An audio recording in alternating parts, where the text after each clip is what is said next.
The Ursuline Centre offers tours and places to hold community events, but there's more to it than a great pieces of Montana history.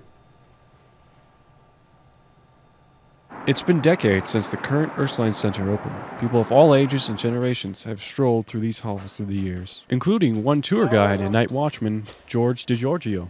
But what you may not know is that DiGiorgio has walked on lands far from Montana in the Ursuline Centre. I came here on a holiday and I said, well, this is it. I think I'll stay here. When he was 17, he managed to get aboard an American expedition to Antarctica by claiming he's from the States. But he grew up in Chile, sailing off the west coast of South America as a kid, and ran into a little bit of trouble in Antarctica when he raised a Chilean flag on their Independence Day. We're having problem with the British and the Argentinians about occupying this land. And what's that Chilean flag doing? I said, I'm Chilean. He said, you said you are American. I said, yeah, Chileans are American. They're not African or Asian or European. He also got a few jobs he never expected in his life he would get.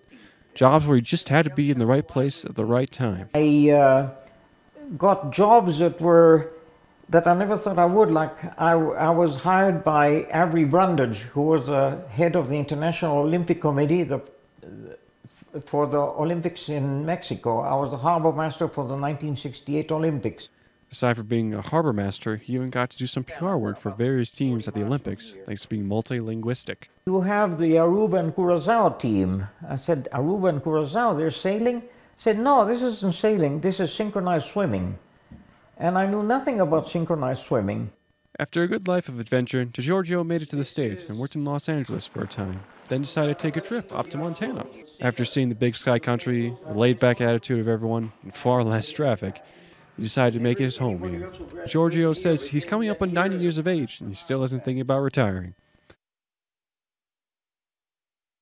If you want to learn more about DiGiorgio's trip to Antarctica and his adventure on an island inhabited by 300 people, head on over to our website.